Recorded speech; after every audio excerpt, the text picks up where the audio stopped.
Bonjour à tous, je m'appelle Julien Corleland, je suis évangéliste technique chez Microsoft et aujourd'hui je viens vous parler de Docker et de DevOps dans un contexte hybride où on va parler conteneurs Linux et conteneurs Windows.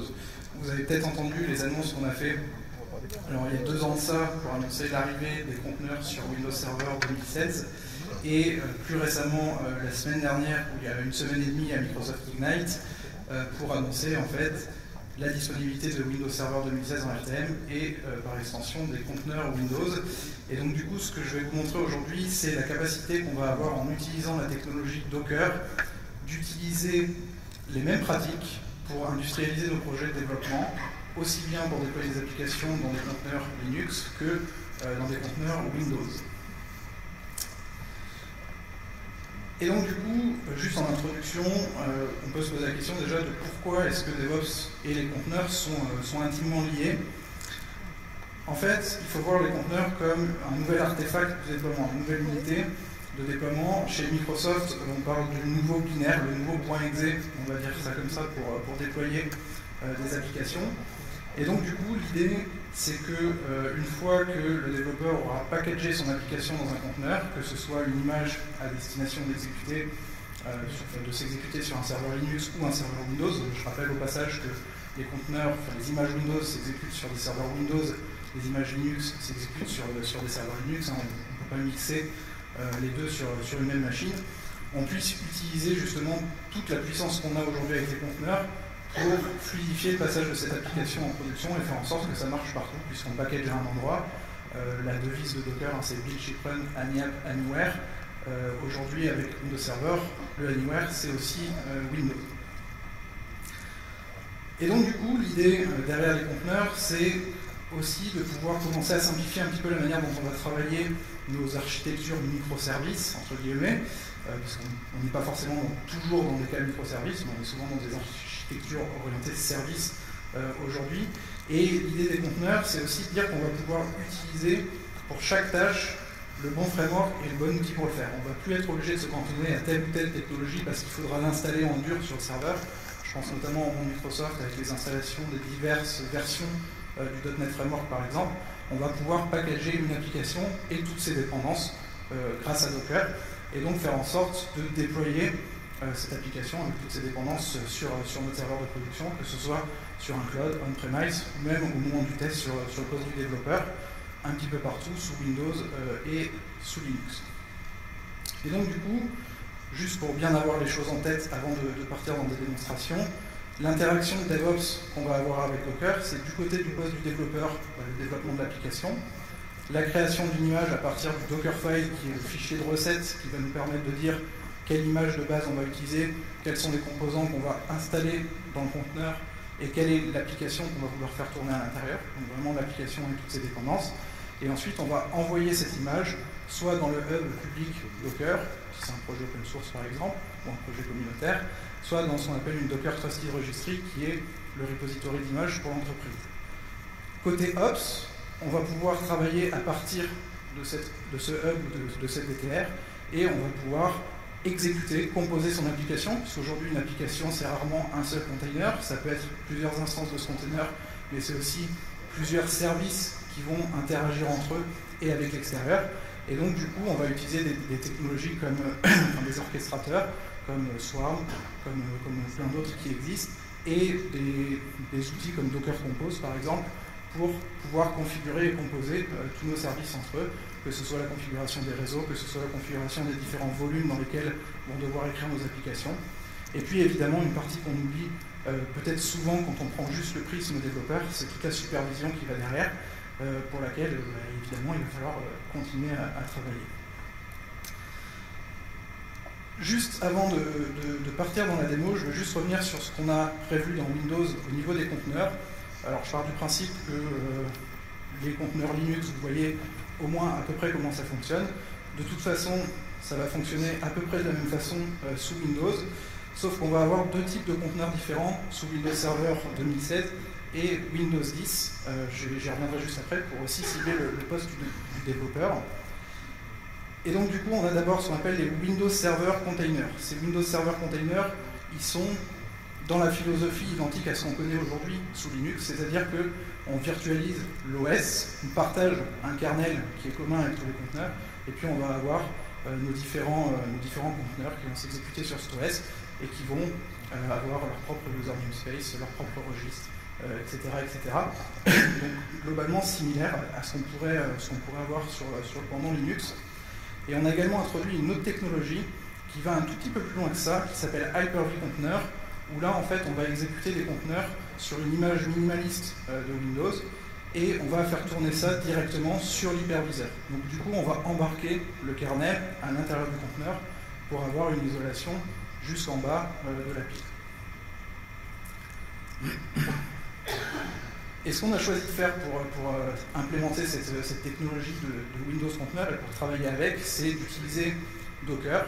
C'est-à-dire qu'on a travaillé directement avec les équipes d'ingénierie de Docker pour faire en sorte que, déjà d'une part, le client Docker fonctionne sur Windows, qu'on soit capable depuis un poste Windows d'administrer, de lancer des conteneurs sur une machine Linux, évidemment de pouvoir le faire sur une machine Windows, mais on va essayer aussi de partager un maximum de code au niveau du démon Docker, et en tout cas les API qui sont par-dessus, pour faire en sorte que quand vous êtes sous Linux, quand vous êtes sous Windows, quand vous êtes sur Mac avec le client Docker, vous puissiez lancer et administrer des conteneurs qui sont soit sur une machine Windows, soit sur une machine Linux.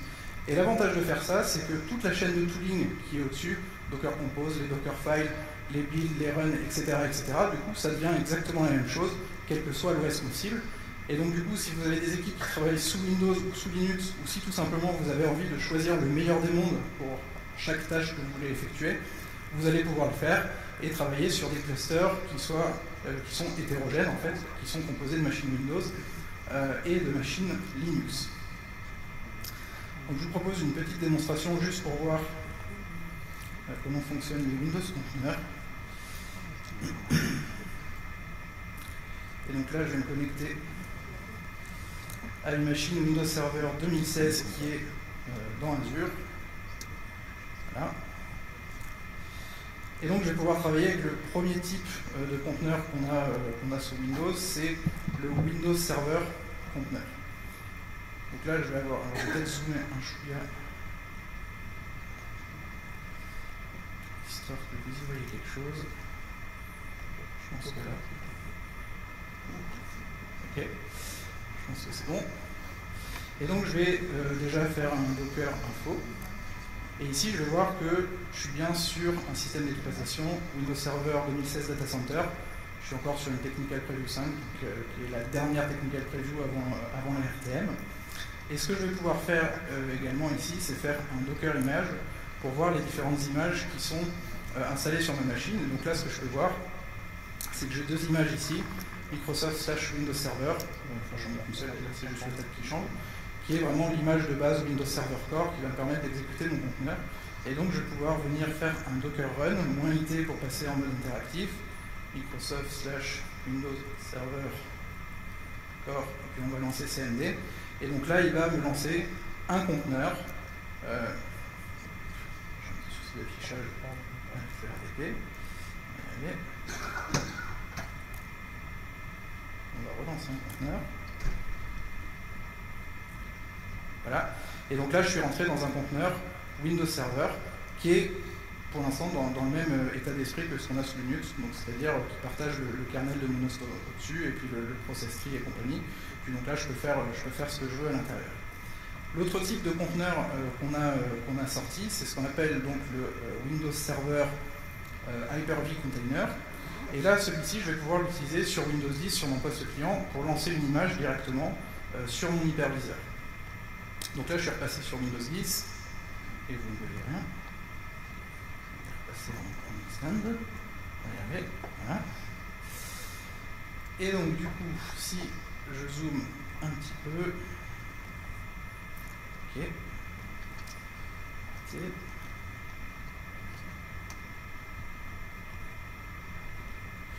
Ici, je vais pouvoir faire exactement la même chose, c'est-à-dire faire un Docker info. Je suis cette fois pas sur un Windows Server Data Center, mais je suis sur un Windows 10 Pro. Je vais pouvoir faire un Docker image. Je vais voir les images qui sont installées. Et je retrouve ici une image Microsoft.Windows Server Core.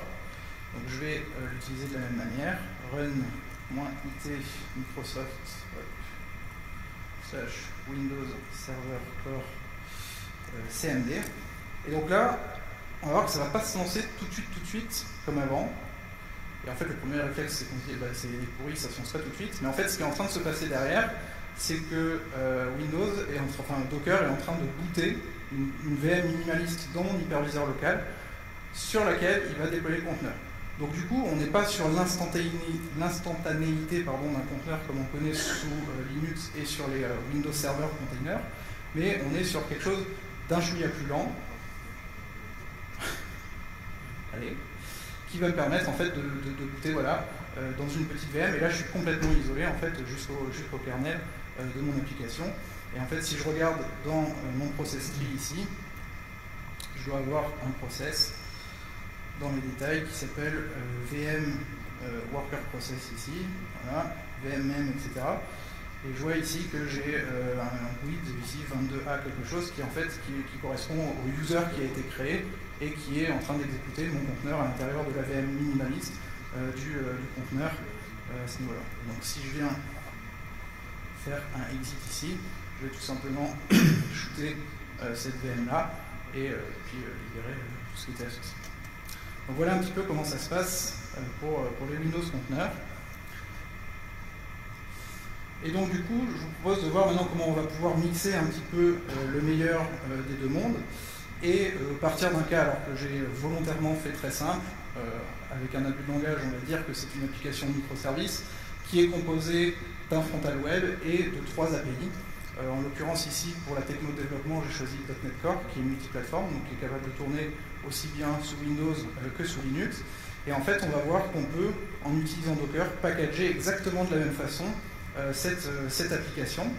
Et donc, en l'occurrence, ce que j'ai fait ici pour ma chaîne d'intégration continue, c'est que j'utilise, quand je suis développeur, Visual Studio Code, qui va me permettre de développer mon application ASP.NET Core. Je vais pousser ensuite ce code dans GitHub.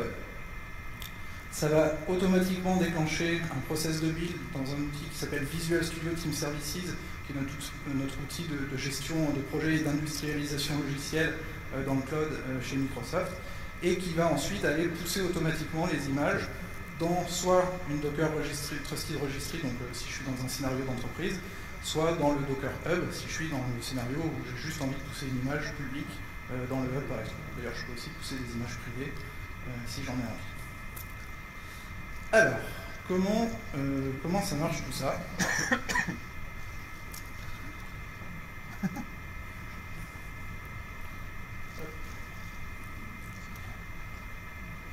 Donc je vais lancer Visual Studio Code, on va zoomer un chouïa. Et la première chose que je vais faire ici, c'est vous montrer la branche Linux. Voilà. Donc j'ai mon code applicatif, on retrouve les 4 fameux services dont je vous ai parlé, le front et les 3 API. Dans chaque dans chaque projet ici, j'ai créé un Dockerfile. Et là, si vous avez déjà fait du Docker, vous devez reconnaître le format, comment ça marche. Ouais. Donc là, je suis sur quelque chose de Linux.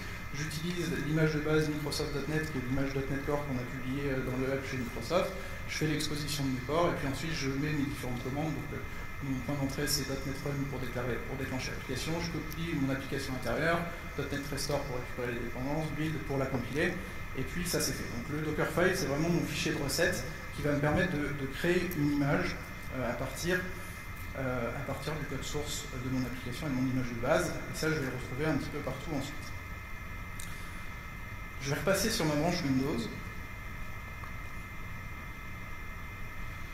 Donc, on voit qu'ici, j'ai exactement la même structure. J'ai juste un dossier en plus qui est .NET Docker ici, qui est en fait une image que j'ai créée moi-même et qui me permet en fait de partir depuis Microsoft/Windows Server Core, donc la TP5, pour ensuite installer le .NET Core, puis configurer tout pour que ça fonctionne.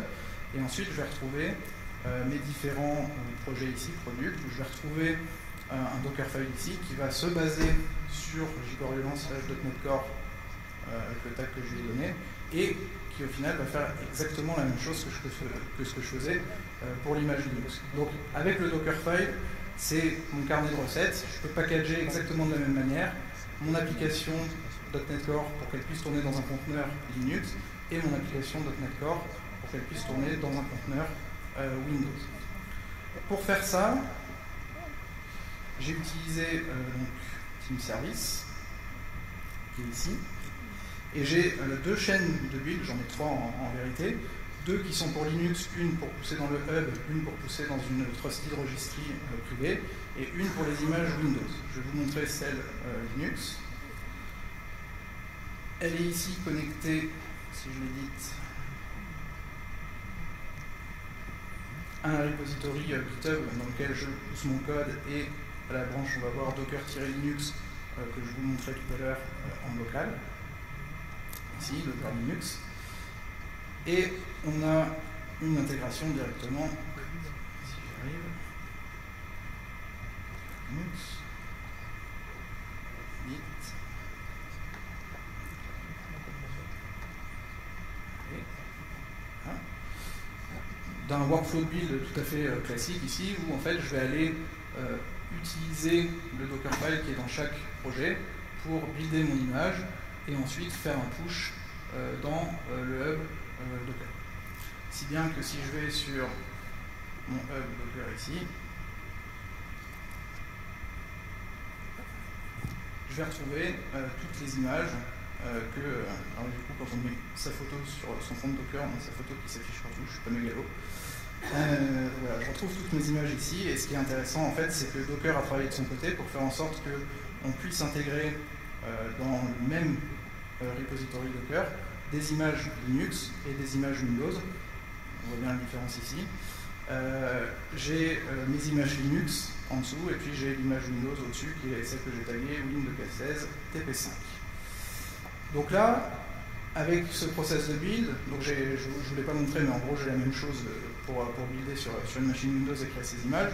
J'ai fini le packaging du côté du poste du dev, et je vais pouvoir passer au déploiement.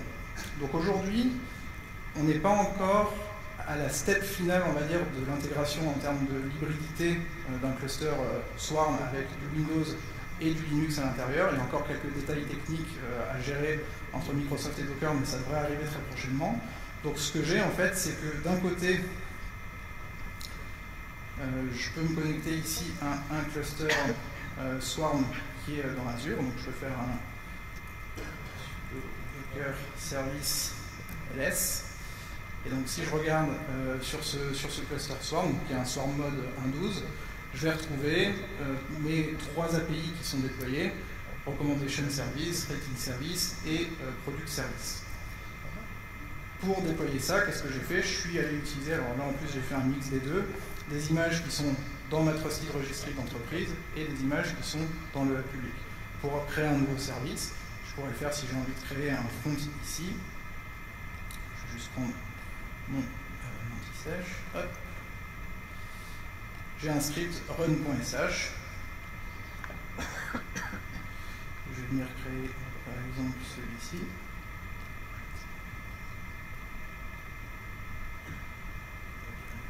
C'est un peu simple. Hop. Et donc, je fais du bash dans Windows et il faut juste que je mette un sudo. Ça marche. Et donc là, je viens de rajouter un nouveau service à mon cluster Swarm mode. Donc, sudo docker service LS. Je vois bien que j'ai le shop qui a été démarré et qui est scalé sur trois conteneurs. On a des fonctionnalités de scaling et tout. Swarm mode, c'est pas l'objectif ici. Et donc là, je peux voir justement l'état de mon cluster Swarm qui tourne avec les différents conteneurs qui sont à l'intérieur.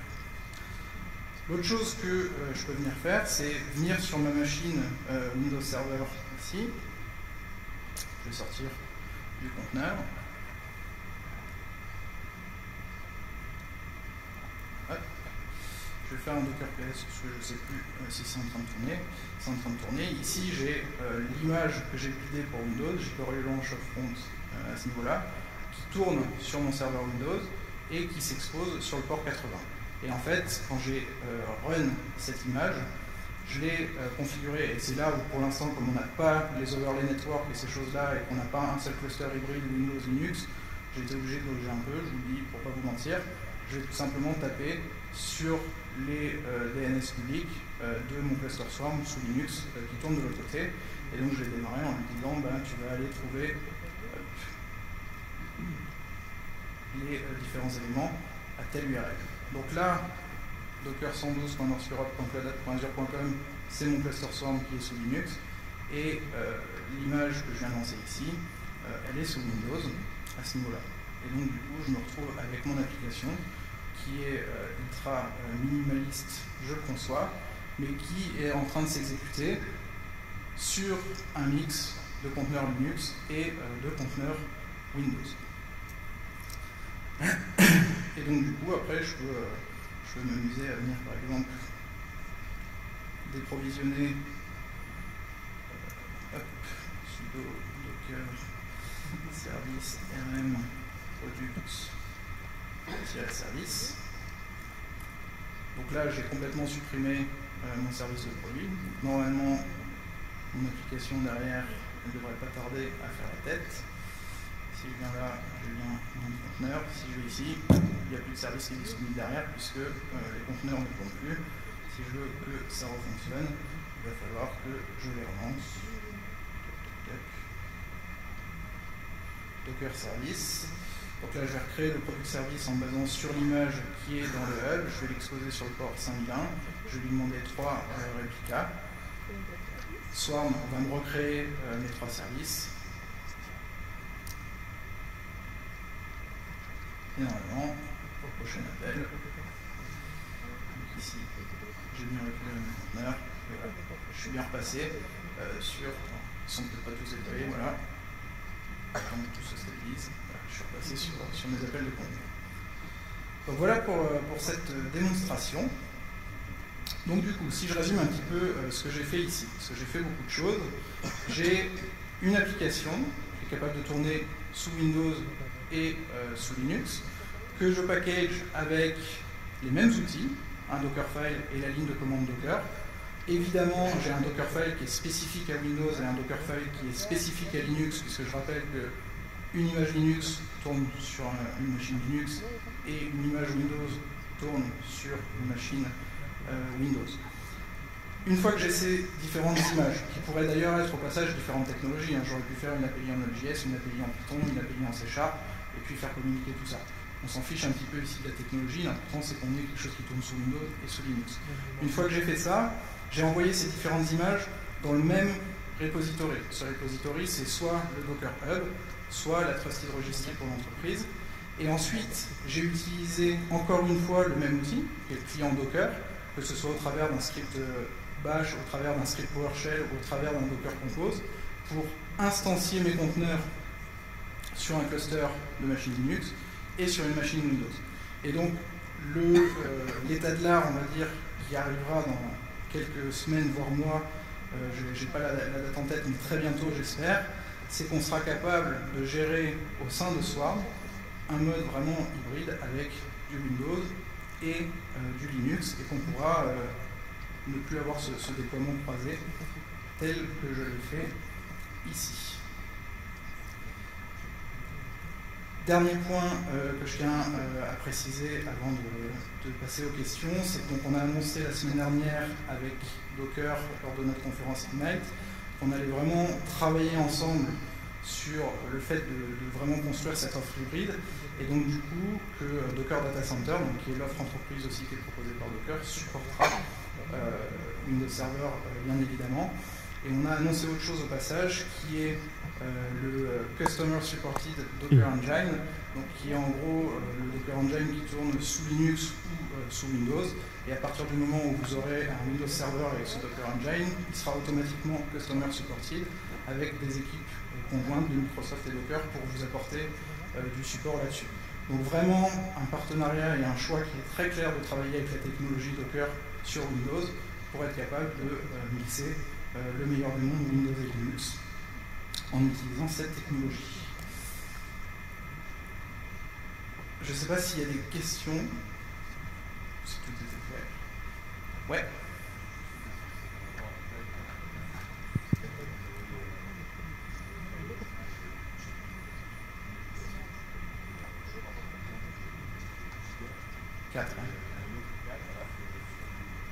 Sur Linux, on était à 256 €.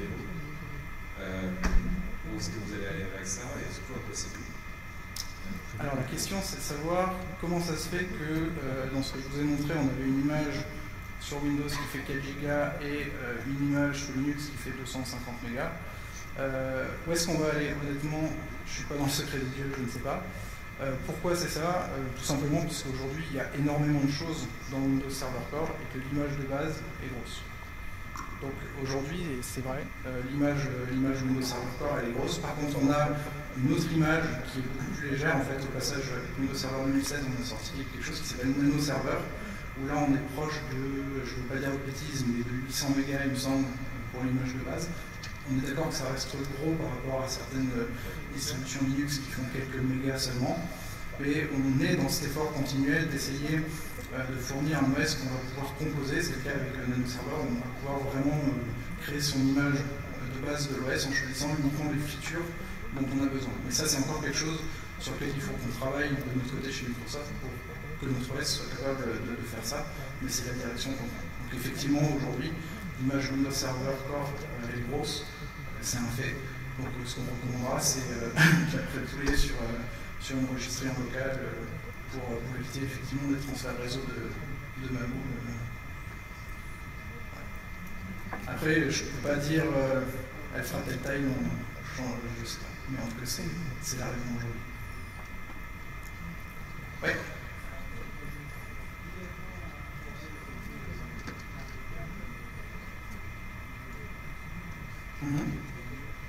La question? Oui, ouais. La question en fait c'est, imaginons qu'on souhaite développer sur une machine, à destination d'une machine Linux, est-ce que c'est possible de le faire sur une poste de travail Windows? Et est-ce qu'on risque pas de rencontrer des problématiques de tête? J'avais par exemple des slash. Ouais. Alors, c'est effectivement, on n'a pas parlé, c'est une excellente question. En fait, pour le coup, là, toute la partie Linux de l'application .NET Core, je l'ai développée sous Windows. Et en fait, toute la commande line Docker, quand vous allez par exemple mapper des volumes sous Windows, vous allez le faire comme sous Linux. Vous avez des slash, et en fait, c'est l'équipe d'ingénierie chez nous qui s'est vraiment cassé la tête pour le coup pour faire en sorte de pouvoir tout remapper derrière avec des backslash. Donc ça a été géré, et aujourd'hui on a une gestion des volumes, par exemple, dans les contenus Windows qui fonctionne à l'identique et qui permet de dire je vais écrire un slash data et derrière le mapper sur ces deux points, programme file, user, Julien, mes documents. Et du coup, c'est-à-dire qu'on peut faire partie de notre IDE sur un montage des départ de temps. Potentiellement, oui. Potentiellement, on peut faire ça et surtout, on peut avoir vraiment des équipes hybrides qui sont sous Windows, sous Mac, sous Linux et qui travaillent sur les mêmes projets et d'avoir différents services en différentes technos qui vont chercher les data au même endroit sans avoir 50 fichiers de conf, l'ACC, le temps backslash, ça c'est géré au niveau de l'engine Docker qui est remappé ensuite par le Windows Container derrière. Merci pour ça. Ouais, dans le Dockerfile, on est dans le sens Linux, c'est-à-dire qu'ici, est-ce que j'ai un exemple? Voilà. Je fais du slash. Et je fais du slash sous Linux et sous Windows. Là, je sais pas, je suis dans la branche Linux. Là, c'est déjà dans la branche Windows. Je suis aussi sur du slash à l'intérieur du conteneur. D'autres questions? Non, bah, merci à tous pour votre attention.